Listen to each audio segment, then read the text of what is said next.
Bismillahirrahmanirrahim.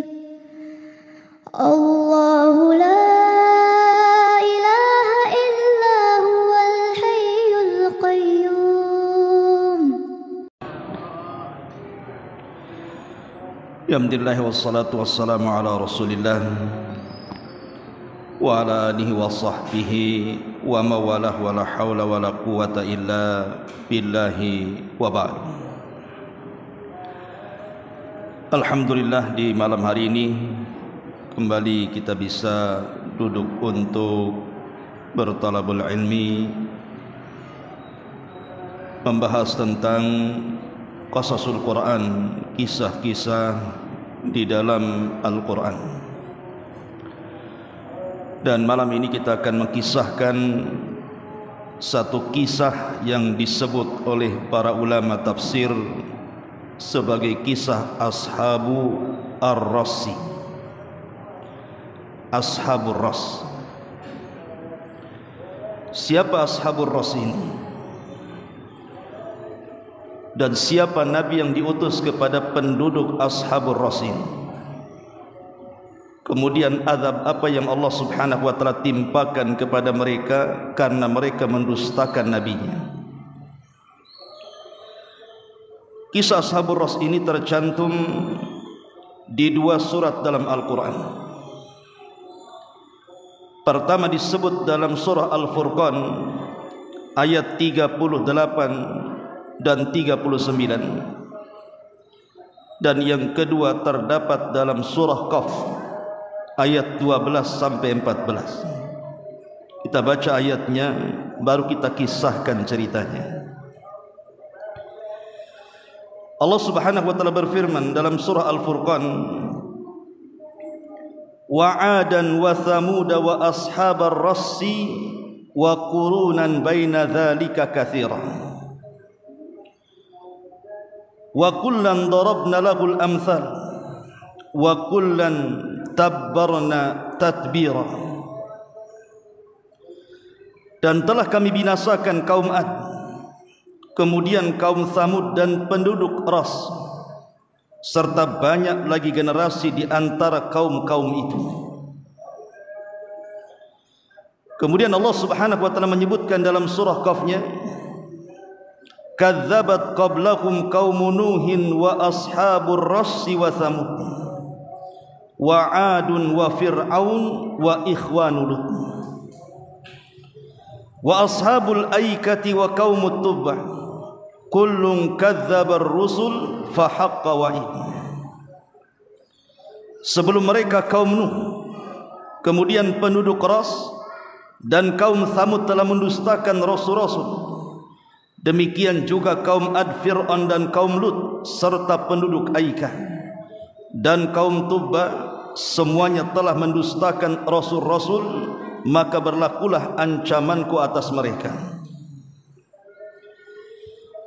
Di dua ayat ini Allah subhanahu wa ta'ala menyebutkan kalimat Ashabur Rassi, penduduk Ras.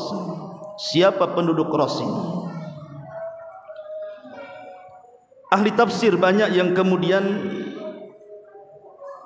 mereka mengungkapkan pendapat masing-masing.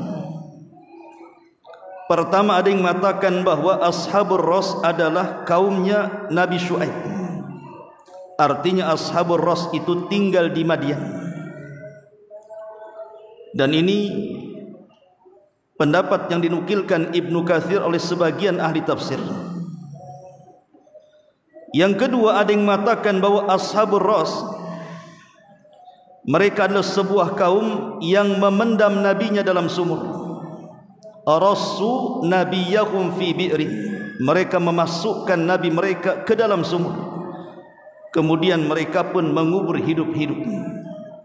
Dan ini pendapat Ikrimah rahimahullahu ta'ala.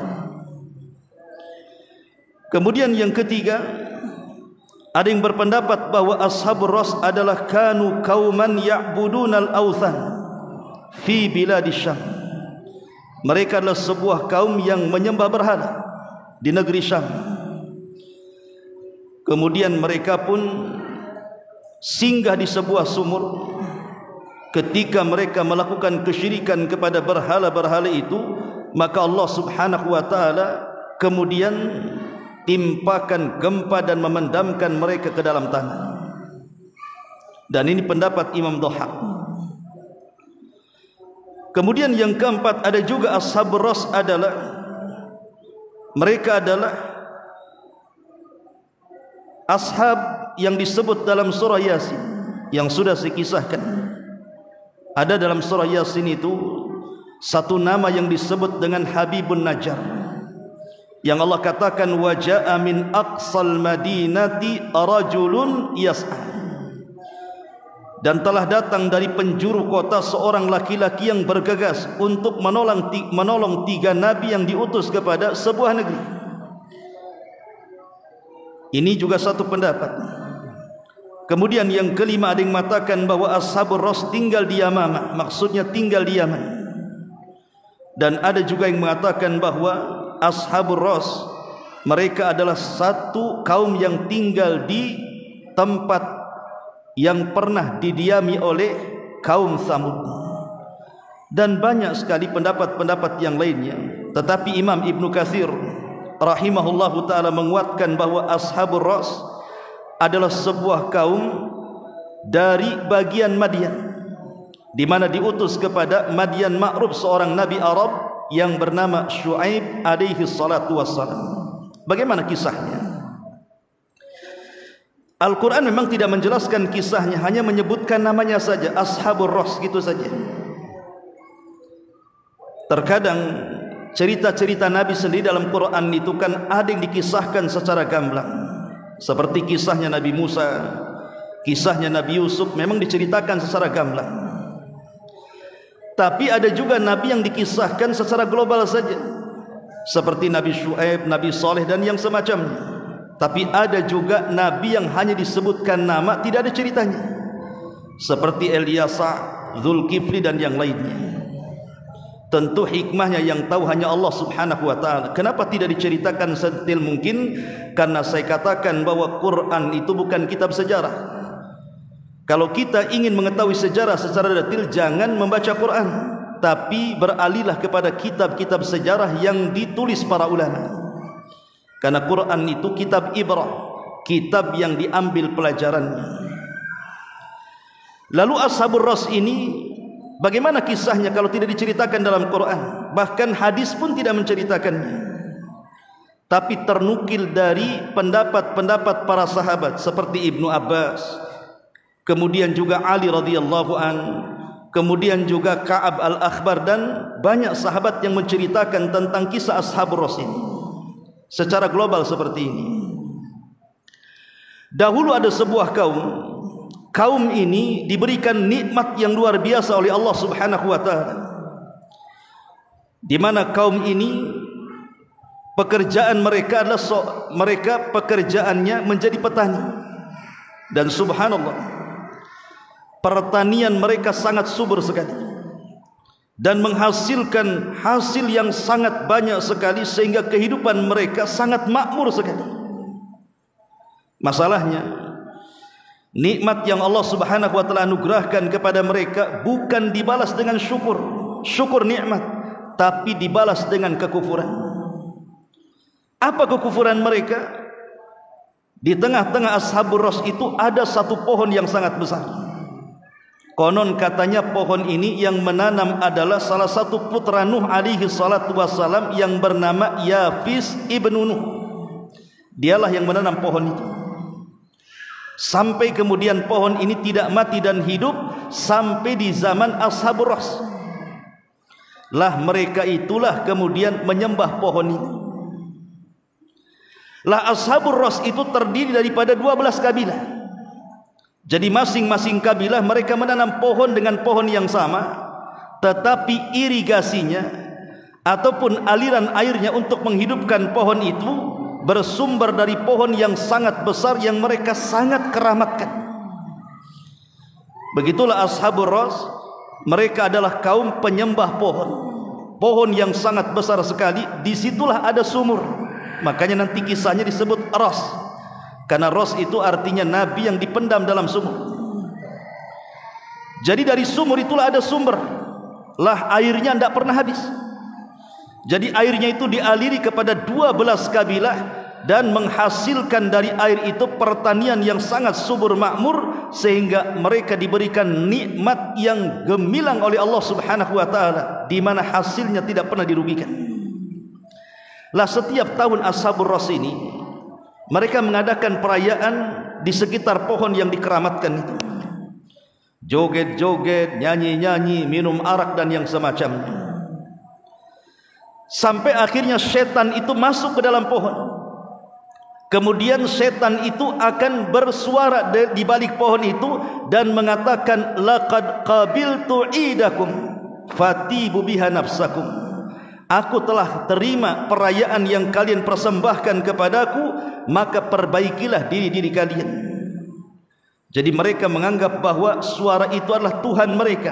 Apabila terdengar suara ini, bubarlah perayaan mereka. Artinya apa yang mereka rayakan telah diterima oleh Tuhan-Tuhan sesembahan mereka. Sampai akhirnya Allah Subhanahu wa taala utus kepada mereka seorang nabi.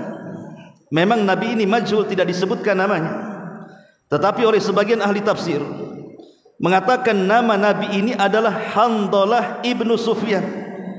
Handalah ibnu Sufyan, satu nabi di antara nabi-nabi Bani Israel, diutus kepada Ashabur Ras. Dan sebagaimana tradisi para nabi, apabila diutus kepada sebuah kaum, maka tugas mereka adalah mengajak manusia untuk mentauhidkan Allah Subhanahu wa taala. Walaqad ba'atsna fi kulli ummatir rasulan an ibudullaha wajtanibut taghut. Dan tidaklah kami utus pada tiap-tiap umat seorang rasul kecuali mereka akan menyuarakan kepada umatnya, sembahlah Allah, tauhidkan Allah, dan jauhi sesembahan selain daripada Allah alias tagut. Semua para nabi mendakwahkan tauhid. Jadi nabi ini mengajak kepada penduduk Ras ini jangan menyembah pohon, karena pohon itu bukan Tuhan. Tetapi Ashabur Ras, kebiasaan umat-umat terdahulu, mereka pun mendustakan nabi yang diutus kepada mereka. Sehari, 2 hari, seminggu, 2 minggu, sebulan, 2 bulan, setahun, 2 tahun, tidak ada satupun Ashabur Ras yang beriman kepada Nabi Handalah ini. Akhirnya kemudian Nabi ini berdoa, dan kita tahu bahwa setiap para nabi itu punya doa pamungkas yang kalau dia berdoa pasti mustajab. Sebagaimana Nabi SAW mengatakan, setiap nabi itu punya doa, dan doa mereka sudah dipanjatkan di dunia kecuali diriku, karena aku simpan doaku, kata Rasul, untuk syafaatku pada umatku kelak pada hari kiamat. Lah Nabi Handalah ini berdoa kepada Allah agar Allah mematikan pohon itu.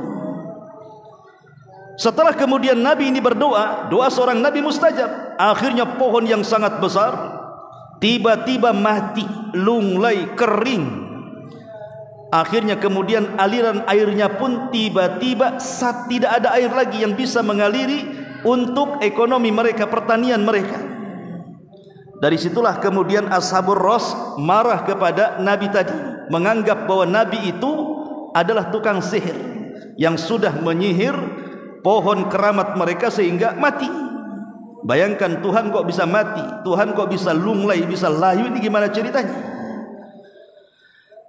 Akhirnya kemudian mereka menganggap bahwa Nabi itu tukang sihir. Begitulah setiap Nabi yang diutus kepada umatnya pasti akan didustakan dan akan diistihzakan, diolok-olokkan dengan sebutan tukang sihir. Seperti Nabi SAW juga, kurang lebih saja dikatakan penyihir, dikatakan penenung, dikatakan tukang peramal, perangkai syair dan macam-macam. Setiap para nabi itu akan ada tuduhan-tuduhan seperti itu. Tapi ada juga sebagian Ashabur Ras tidak menganggap bahwa nabi itu tukang sihir. Bahkan mereka mengatakan bahwa kedatangan nabi kepada mereka itu membuat pohon itu murka. Saking marahnya pohon itu mati, katanya. Mereka mengatakan seperti itu. Jadi kedatangan nabi itu dianggap sial. Ma'asyiral muslimin yang dimuliakan Allah Subhanahu wa taala, akhirnya penduduk Ras ini marah. Karena marahnya mereka, ditangkaplah nabi ini, kemudian dimasukkan dalam sumur yang terdapat di bawah pohon besar itu. Makanya kemudian kisahnya saya katakan ashabu arasi, orang-orang yang memendam dalam sumur seorang nabi. Dimasukkan nabi itu ke dalam sumur itu. Kemudian setelah dimasukkan ke dalam sumur, ditutup oleh batu besar sumur itu. Setiap nabi ini menangis karena melihat perlakuan kaumnya kepada dirinya, maka tangisan itu akan terdengar sampai keluar. Apabila Ashabur Ras mendengar tangisan nabi itu, mereka bahagia. Mereka kemudian tertawa-tawa, senang hati, karena mereka sudah memendam tukang sihir yang sudah menyihir sesembahan mereka. Sampai pada waktunya tangisan nabi itu sudah tidak terdengar lagi. Apa yang terjadi? Disinilah azab Allah Subhanahu wa taala turun kepada mereka. Apa azab yang diturunkan kepada Ashabur Ras menurut pendapat Ali radhiyallahu anhu? Ketika mereka sedang berkumpul berpesta pora karena senang dengan kematian nabi tersebut, tiba-tiba kemudian di langit terdapat awan sauda, awan yang sangat hitam pekat sekali. Mereka pun mulai khawatir. Bukan hanya itu saja, tiba-tiba kemudian dari dasar bumi muncul larva, muncul api. Kemudian dari atas langit tiba-tiba muncul bola-bola api menyerang mereka. Sampai akhirnya tidak ada satupun penduduk Ras kecuali dibinasakan oleh Allah Subhanahu wa taala dengan bola-bola api yang entah dari mana datangnya. Akhirnya mereka pun terbakar bersama kabilah-kabilahnya. Ini satu pendapat, kata Ali radhiyallahu anhu. Tapi pendapat yang lain enggak seperti itu. Jadi nabi ini, Nabi Handalah ini berdakwah bertahun-tahun kepada Ashabur Ras itu, tidak ada satupun pengikut kecuali satu. Abdul Aswad namanya, budak yang sangat hitam sekali. Itulah satu-satunya pengikut Nabi Handalah. Dan seluruh Ashabur Ras, dua kabilah, tidak ada satupun yang mengikuti dakwah Nabi Handalah ini.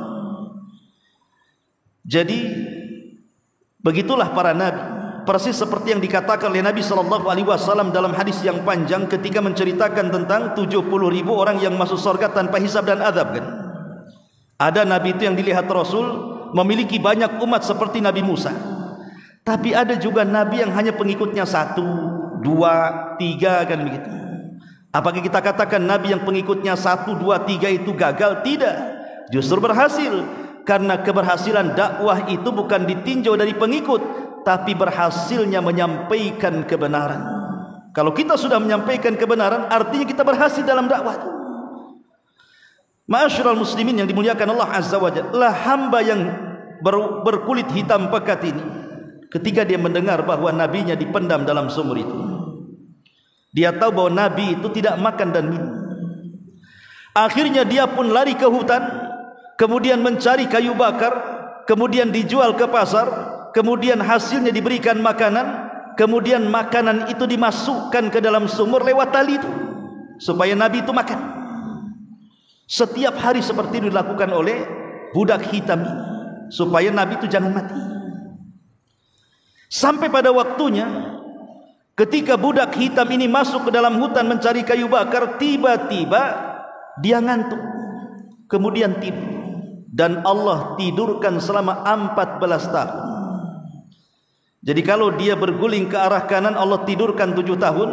Kalau kemudian berguling ke arah kiri, Allah tidurkan 7 tahun. Berarti dia ditidurkan 14 tahun. Sama dengan kisah Ashabul Kahfi, ditidurkan 3 abad lebih. Sama dengan Nabi Uzair, ditidurkan 1 abad, yang disebutkan dalam surah Al-Baqarah, au marra ala qaryatin, yang sudah kita jelaskan. Lah itu kuasa Allah Subhanahu wa taala. Ketika dia bangun, dia kaget. Langsung dia mencari kayu bakar. Disangkanya dia baru tidur tuh, padahal sudah 14 tahun tuh tidurnya tuh. Dia cari kayu bakar, dia jual kayunya, kemudian dia membeli makanan. Ketika dia hendak mengantar makanan itu, dia lupa di mana sumurnya. Karena sudah 14 tahun kan, lokasinya pun di mana tidak tahu. Akhirnya dia pun menangis, kemudian berdoa kepada Allah Subhanahu wa taala agar nabi itu diselamatkan. Ma'asyiral muslimin yang dimuliakan Allah Azza wa Jalla, ada juga kisah yang mengatakan bahwa sebenarnya Nabi itu diselamatkan oleh Ashabur Ras.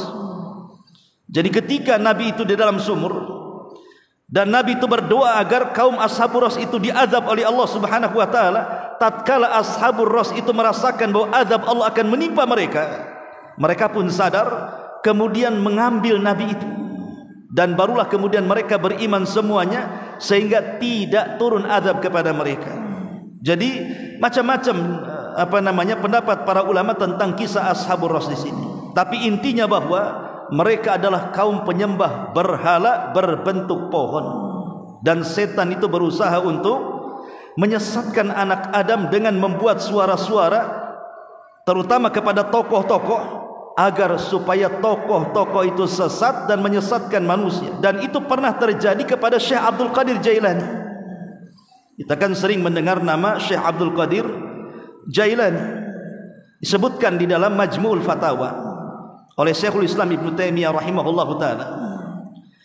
Jadi saat Syekh Abdul Qadir Jailani ini sedang fokus beribadah, jadi dia sedang safar, kemudian dia tersesat di gurun pasir. Akhirnya dia pun kemudian salat tahajud. Ketika sedang khusyuk-khusyuknya salat tahajud Syekh Abdul Qadir Jailani, tiba-tiba dia melihat di atas langit itu ada istana yang sangat besar, dan ada cahaya yang sangat terang sekali. Tiba-tiba di balik cahaya itu ada suara, dan suara ini mengatakan, "Ana rabbuka ya Abdul Qadir," katanya, "Saya adalah Tuhanmu wahai Abdul Qadir Jailani. Wa qad halaltu laka ma haramtu ala ghairika." Sungguh aku telah menghalalkan kepadamu sesuatu yang aku haramkan kepada selainmu. Kalau bagi orang lain zina itu haram, bagimu halal. Kalau minum khamar bagi yang lain haram, bagi kamu halal. Kalau judi bagi yang lain itu haram, bagi kamu halal. Subhanallah. Syekh Abdul Qadir Jailani, mungkin kalau suara itu datang kepada antum, mungkin antum langsung aku jadi wali itu biasanya. Itu kalau suaranya kedengaran sama kita. Antum mamanya datang ke hutan Jabal Uhud sana, tiba-tiba ada suara, "Saya Rob kamu, aku sudah menghalalkan kepadamu yang diharamkan kepada yang lainnya." Boleh jadi antum sembunyi setahun tak pulang kampung, tiba-tiba pulang kampung ngaku jadi wali itu, karena dapat wangsit kan itu. Tapi kan Syekh Abdul Qadir Jailani kan berbeda. Apa Syekh Abdul Qadir Jailani mengatakan? "Fakultu," aku katakan, "A antallah alladzi la ilaha illah." Apakah engkau adalah Tuhan yang tidak ada sembahan yang berhak disembah kecuali Dia saja? Tiba-tiba suara itu mengatakan, "Ya, ana rabbuk, saya Rabbu."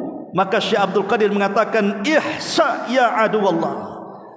Anyah kau wahai musuh Allah, engkau bukan Tuhanku, engkau adalah iblis wasyaitan. Tiba-tiba ketika Syekh Abdul Qadir Jailani mengatakan seperti itu, langsung istana besar yang di langit hilang, cahayanya hilang menjadi gelap. Kemudian tiba-tiba suara ini mengatakan kepada Syekh Abdul Qadir, "Ya Abdul Qadir, najauta minni bifiqhika fi dinika wa ilmika." Kemudian dia mengatakan, "Engkau telah selamat wahai Abdul Qadir dari fitnahku kepadamu karena kecerdasan dan pengetahuan. Laqad fattantu bihadhil qissati sab'ina rajulan." Sungguh, kata setan ini, aku sudah membuat fitnah kepada tokoh-tokoh besar sepertimu sebanyak sab'ina rajulan, 70 orang. Aku buat suara mereka kepada mereka, aku ngaku Tuhan kepada mereka, dan aku berhasil memfitnah mereka kecuali engkau wahai Abdul Qadir. Jadi di sini kita tahu bahwa syaitan itu dia akan berusaha untuk memberikan was-was kan. Terkadang kepada orang salat dibuat was-was oleh syaitan supaya cepat gerakannya. Makanya ada istilah tarawih itu singkat rakaatnya, cepat gerakannya, kilat juga gerakannya. Terkadang dibuatnya orang tidak khusyuk, seperti yang ma'ruf ya, yang di YouTube itu yang 10 menit ke 70 menit yang bisa menyelesaikan 23 rakaat. Kedengarannya cuma 3 suara, dhalin, amin sama salam saja ya. Yang lainnya enggak jelas tuh. Itu yang paling jelas tuh. Walin, amin, assalamualaikum. Itu yang paling jelas tuh. Yang lainnya enggak jelas tuh ngomong apa dia. Bayangkan 10 menit kan. Itu harusnya dapat penghargaan muri itu. Karena tarawih tercepat kan tidak ada di dunia kecuali ada di Jawa tuh. Ya. Ma'asyiral muslimin yang dimuliakan Allah Subhanahu wa taala, begitulah setan itu menghasut dan memberikan was-was. Lah kisah Ashabur Ras di sini. Kita tahu bahwa mereka para penyembah pohon, dan itulah sejarah, ada yang mengatakan sejarah pertama kaum yang menyembah pohon itulah Ashabur Ras. Dulu saya masih kecil waktu di Jawa Barat itu. Masih banyak pohon-pohon beringin itu yang dikeramatkan. Hampir tidak ada satupun pohon beringin kecuali ada sesajennya.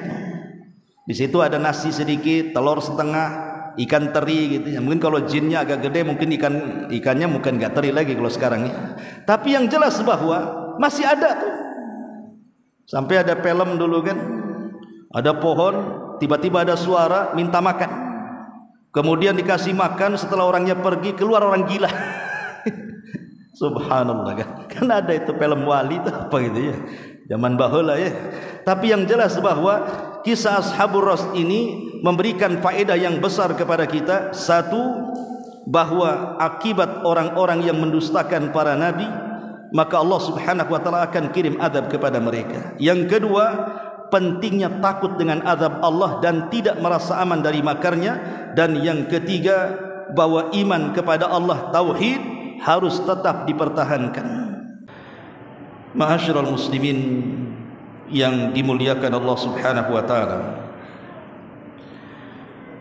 kita sudah menjelaskan tentang kisah Ashabul Ukhdud.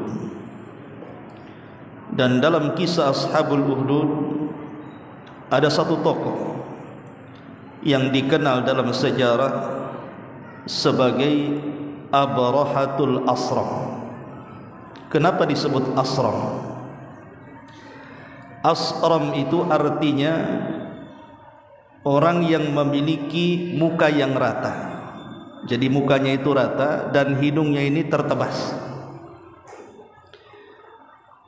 Kenapa bisa tertebas? Karena ketika Raja Najasyi mendapatkan surat dari pembesar Romawi untuk menghancurkan Raja Najran Dhunwas yang sudah membakar 20.000 lebih di parit api yang sejarahnya disebut dalam Al-Quran sebagai Ashabul Ukhdud. Maka Najasyi mengirim 2 tokohnya dengan pasukan yang banyak. Pertama Ar-Riyad, yang kedua Abraha, dan berhasil membunuh Dhunwas dan juga menghancurkan pasukannya. Maka resmilah Najran atau Yaman dipimpin oleh Ar-Riyad. Abraha tidak mau, bahkan dia berambisi untuk menjadi pemimpin Najran. Disitulah terjadi perkelahian antara dua jenderal Ethiopia. Pertama Riyad dan juga Abraha. Lah Abraha ini tertebas oleh pedang Riyad hidungnya, sehingga hilang hidungnya, makanya mukanya rata. Makanya disebut dengan Asram. Itulah kemudian namanya disebut Abrahatul Asram. Pada awal pergulatan Abraha kalah, tapi karena kelicikannya akhirnya dia berhasil membunuh Ar-Riyad. Pembunuhan kepada Riyad ini terdengar oleh Raja Ethiopia Najasyi. Maka Najasyi marah, hampir saja mengirim pasukan untuk membunuh Abraha. Tapi Abraha ini cerdas. Dia pun mengirim tanah Yaman dan juga beberapa helai rambutnya, kemudian harta-harta rampasan perang dari Yaman dikirim ke Ethiopia untuk menunjukkan bahwa Abraha masih tetap loyal dengan Ethiopia. Maka dengan dikirimnya hadiah yang banyak, tanah Yaman dan rambut Abraha menunjukkan loyalitas Abraha masih mengekor kepada kerajaan Ethiopia. Maka Najasyi pun meresmikan bahwa Najran di bawah kerajaan Ethiopia. Sejak itulah Yaman dicengkram oleh orang-orang Ethiopia. Abraha pun kemudian hidup menjadi raja di Yaman. Tetapi Abraha ini karena memiliki ambisi yang sangat kuat untuk menguasai tanah Arab, ada kebiasaan Arab yang menjadi heran Abraha. Apa kebiasaan orang Arab? Setiap tahun mereka datang ke Mekah untuk melakukan haji. Tentu haji ala jahiliyah, karena Nabi SAW belum diutus. Sehingga Abraha kemudian bertanya kepada orang-orang, emang di Ka'bah itu ada apa? Maka orang-orang hanya menceritakan Ka'bah itu ya hanya sekedar bangunan, tidak ada apa-apa yang megah. Tetapi itu tempat sakral yang diagungkan orang-orang Arab. Maka Abraha pun dari situ terpikir untuk mengalihkan kiblat orang-orang Arab kepada dirinya. Dengan cara apa? Dibangunlah satu gereja yang sangat mewah. Tujuannya adalah supaya orang-orang Arab tidak lagi datang ke Ka'bah, cukup masuk ke gerejanya saja. Makanya dia membuat gereja yang sangat megah, yang sangat tinggi, sehingga saking tingginya gereja itu disebut dalam sejarah sebagai Al-Qullais. Qullais itu diambil dari kolam suah. Inilah kolam suah, nama bahasa Arab ini Qullais ya. Kenapa kemudian disebut Qullais? Peci gitu ya. Karena kalau seandainya kita nenggak ke atas gini melihat gerejanya yang tinggi, nanti pecinya jatuh. Nah gitu, saking tingginya pecinya jatuh gini. Nah itu disebut Qullais nanti. Dan luar biasa Abraha menjadikan para pekerja orang-orang Yaman itu persis seperti Romusa zaman Belanda kita dulu. Jadi pekerjaan itu dimulai sebelum fajar. Dia membuat undang-undang, kalau telat datang dan datang setelah fajar, maka tangannya akan diputus. Memang betul-betul kemudian mereka dipaksa untuk membangun bangunan itu. Maka ketika sudah jadi bangunan yang sangat megah gereja Abraha ini, Abraha pun mengirim surat kepada tiap-tiap kabilah Arab agar mereka tidak usah datang ke Ka'bah dan cukup datang ke gerejanya. Lah kabar ini sampai kepada penduduk Mekah. Maka adalah anak muda dari kabilah sekitar Mekah itu marah. Dia berjalan kaki dari Mekah sampai ke Son'a Yaman. Kemudian dia buang hajat dalam gereja, menunjukkan ingin meremehkan dan merendahkan gerejanya Abraha. Kemudian mengirim pesan. Lah ketika pesan itu kemudian dibaca oleh Abraha dan mendengar bahwa gerejanya kemudian dilempari kotoran najis, ya tentu yang melakukannya bukan orang Islam, karena orang Islam tidak mungkin melakukan seperti itu dan tidak boleh. Ini kan yang melakukan orang musyrik, karena Islam belum ada. Disitulah Abraha marah besar sehingga dia menyiapkan pasukan besar untuk gantinya dia akan menghancurkan Ka'bah. Sebagaimana mereka sudah menghinakan gerejanya, maka Abraha menyiapkan pasukan untuk menghancurkan Ka'bah. Disitulah Allah Subhanahu wa ta'ala gambarkan dalam surah Al-Fil dalam Al-Quran. Bagaimana kisahnya?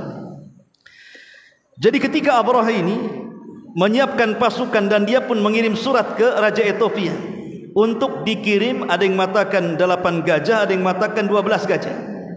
Dan orang Arab tidak kenal gajah. Orang Arab itu hanya kenal kambing, kenal unta, kenal sapi. Gajah itu tidak pernah dikenal di mereka. Setelah kemudian gajah-gajah itu diimpor dari negeri Ethiopia untuk didatangkan ke Yaman, maka Abraha pun kemudian bergerak dengan pasukannya dan dia menunggangi gajah yang paling besar yang ahli sejarah menyebut namanya Mahmud. Jadi Raja Abraha menunggangi gajah namanya Mahmud.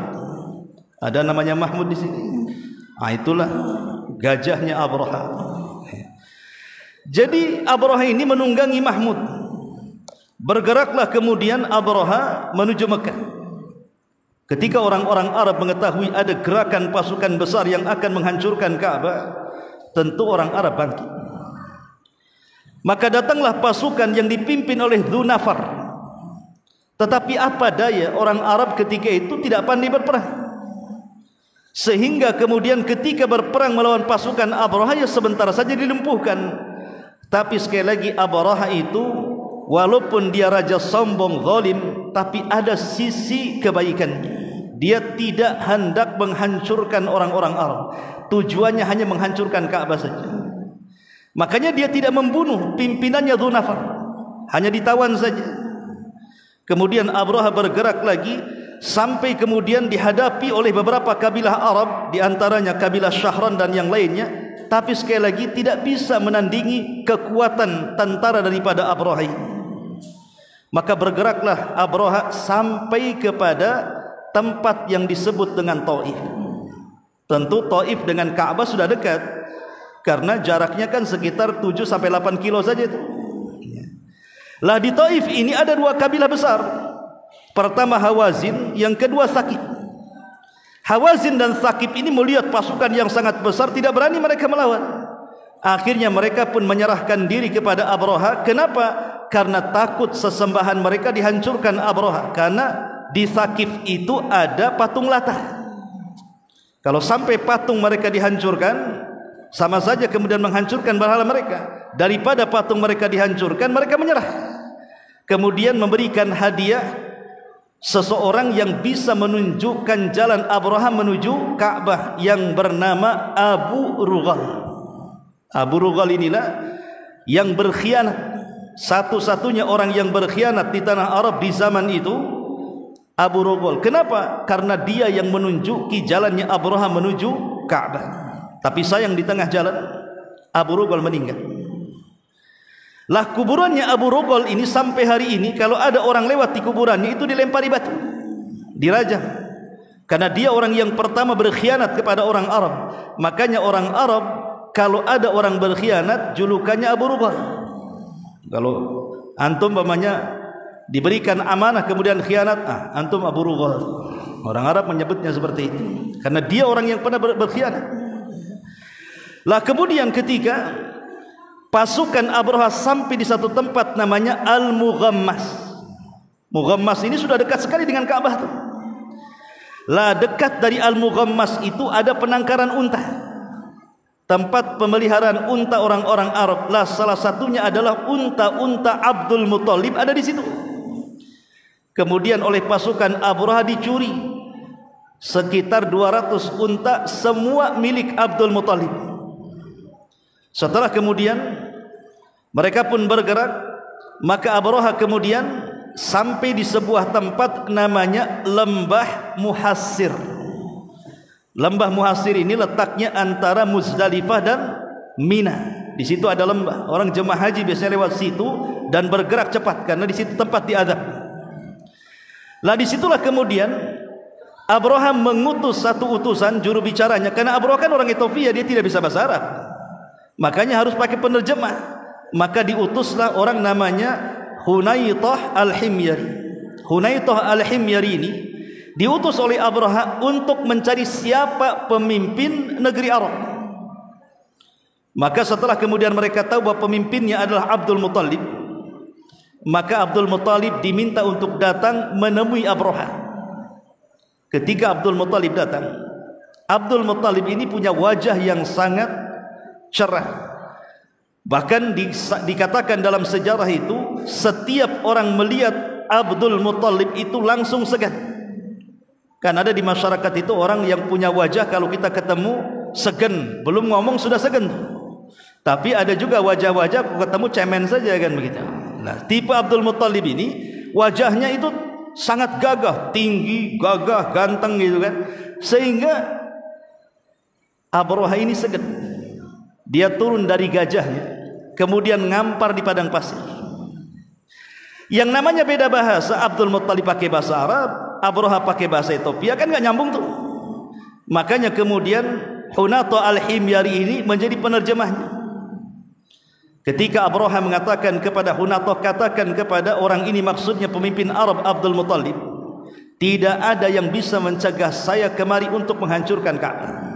Bentuk sombongnya Abraha. Tidak ada yang bisa mencegah saya untuk menghancurkan Ka'bah. Katakan kepada orang itu. Maka Abdul Muthalib hanya mengatakan sanara, kita lihat. Abdul Muttalib hanya mengatakan kita lihat nanti.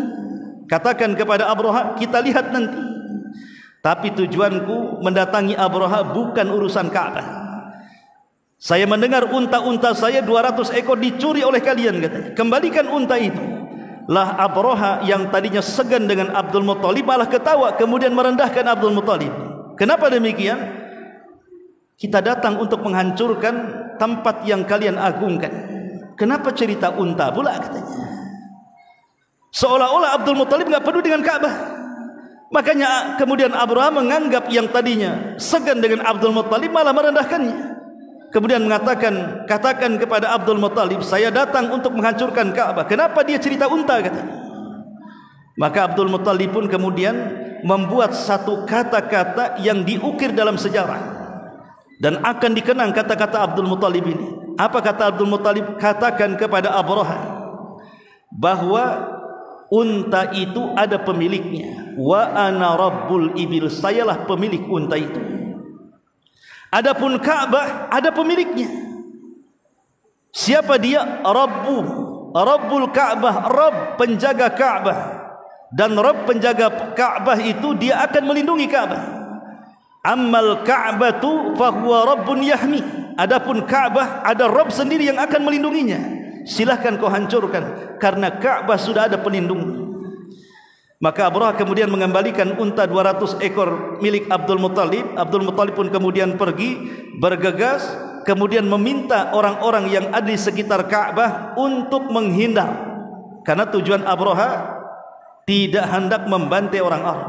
Itu salah satu insaf kita bahwa ada sisi baiknya Abraha. Kalau Abraha mau dia bisa membantai Abdul Muttalib dan orang-orangnya kan. Tapi dia tidak membantainya. Ada sifat kasihannya. Karena tujuan dia hanya menghancurkan Ka'bah saja. Maka Abdul Muttalib meminta orang-orang di sekitar Ka'bah untuk menghindar. Kemudian Abdul Muttalib pun berdoa kepada Allah Subhanahu wa taala agar Ka'bah dijaga. Disitulah lihat orang-orang musyrik ini, kalau mereka sedang susah, mereka berdoa ikhlas kepada Allah Subhanahu wa taala. Tapi kalau mereka sedang senang, mereka pun datang kepada Lata, Uzza, Manat dan Hubal. Itulah yang difirmankan oleh Allah Subhanahu wa taala, fa idza raqibu fil fulki da'u Allah mukhlishina lahuddin falamma najahum idza hum musyrikun. Ketika mereka berada di sebuah perahu, kemudian mereka dihempas gelombang kiri kanan, mereka pun berdoa dengan ikhlasnya kepada Allah. Tapi ketika mereka diselamatkan, mereka pun kemudian melakukan kesyirikan lagi. Kata Syekh Muhammad bin Abdul Wahhab di dalam kitabnya Qawaidul Arba', dia mengatakan di sini perbedaan kesyirikannya orang-orang jahiliyah dengan kesyirikannya umat sekarang. Kalau kesyirikannya orang-orang jahiliyah itu di waktu senang saja, di waktu susah mereka mentauhidkan. Tapi di zaman sekarang mau susah ya syirik, mau senang juga syirik. Susah datang ke dukun, senang makin banyak dukunnya. Orang sekarang. Jadi kuadrat kesyirikan. Lah ketika Abraha sudah mempersiapkan, karena kan Wadi Muhassir ini sudah dekat dengan Ka'bah. Dia kan letaknya antara Muzdalifah dan Mina kan, sudah dekat. Tinggal beberapa meter saja atau kilometer saja. Tiba-tiba ketika gajah diarahkan ke arah Ka'bah, yabruk. Dan bukan kebiasaan gajah itu yabruk. Yabruk itu seperti unta yang duduk. Tidak ada gajah yang duduk. Tetapi disitulah tanda kuasa Allah Subhanahu wa taala. Gajah ini kalau diarahkan kemana saja dia mau jalan. Tetapi ketika diarahkan ke Ka'bah langsung duduk lagi. Begitu terus sampai akhirnya marah Abraha. Sehingga akhirnya kemudian dia pun membiarkan gajah-gajah itu dan hendak berjalan kaki dengan pasukannya menuju Ka'bah. Ikhwatu fiddin, muliakan Allah Subhanahu wa taala. Apa tujuan Abraha membawa gajah itu sebenarnya? Kita tahu bahwa jumlah gajah yang dibawa Abraha ada yang mengatakan 8 ekor, dan mengatakan 12 ekor. Maksudnya kalau Ka'bah ini persegi 4 seperti ini, nanti masing-masing sisi ini akan ditarik rantai. Jadi gajahnya nanti lari ke sana, lari ke sini, yang sini lari ke sana, yang lari ke sana, nanti Ka'bah itu akan roboh. Itu tujuannya. Jadi menarik dari semua sisi Ka'bah dengan gajah dengan rantai itu tujuan Abraha. Tapi Allah Subhanahu wa taala memberikan tanda kuasanya. Gajahnya tak mau, langsung terduduk gajah itu. Saking emosinya Abraha, maka dia mengerahkan pasukan untuk meninggalkan gajah-gajah itu. Tapi sebelum meninggalkan pasukan itu, tiba-tiba langit yang tadinya cerah menjadi gelap, seolah-olah datang awan hitam. Ketika seluruh pasukan Abraha menegakkan muka-muka mereka ke langit, alangkah kagetnya bahwa yang menutupi matahari dan kecerahan alam itu adalah burung-burung laut yang Al-Quran menyebutnya ababil. Burung-burung hitam, burung-burung laut itu semacam burung apa ya? Kalau orang Sunda bilang belekok apa itu? Burung-burung yang hitam tuh. Ya. Lah masing-masing burung ini Allah Subhanahu Wa Taala bekali dengan 3 batu. Satu di paruhnya, kemudian 2 batu di kaki kiri dan kaki kanan. Lah tiba-tiba ketika pasukan Abraha menegakkan ke langit muka-muka mereka, disitulah burung kemudian melesatkan batu-batu itu. Subhanallah. Batu itu ibarat peluru yang ditembakkan oleh senapan. Karena kalau seandainya menembus dada, maka akan tembus ke punggung, akan bolong. Makanya kemudian Al-Quran mengistilahkan dengan apa? Ka'asfi ma'kul. Apa asfi ma'kul itu? Daun-daun yang dimakan ulat. Lihat daun kalau dimakan ulat kan lubang-lubang tuh. Jadi kalau seandainya ditembak sini, tembus sana. Dan subhanallah, tidak ada yang selamat. Semua pasukan Abraha meninggal. Sekalipun ada 1-2 yang selamat itu hanya untuk menceritakan kisah peristiwa kemudian mati. Lah Abraha ini adalah satu-satunya orang yang selamat dengan beberapa prajuritnya. Dia pun diselamatkan sampai ke Son'a. Tetapi sepanjang perjalanan tulang-tulangnya lepas dari persendiannya semuanya. Ketika sampai saja di Son'a, kemudian jantungnya pecah. Disitulah kemudian Abraha pun meninggal dunia, diazab oleh Allah Subhanahu Wa Taala. Dari sini Allah Subhanahu Wa Taala kemudian gambarkan dalam suratul Fil, alam tara kaifa fa'ala rabbuka bi ashabil fil. Tidakkah kau lihat bagaimana Allah berbuat kepada pasukan gajah Abraha itu? Alam yaj'al kaidahum fi tadlil. Bukankah Allah telah menjadikan usaha mereka sia-sia? Tarmihim bihi jaratin min sijil. Kemudian Allah Subhanahu Wa Taala melempari mereka dengan batu-batu yang sangat panas. Apa yang terjadi?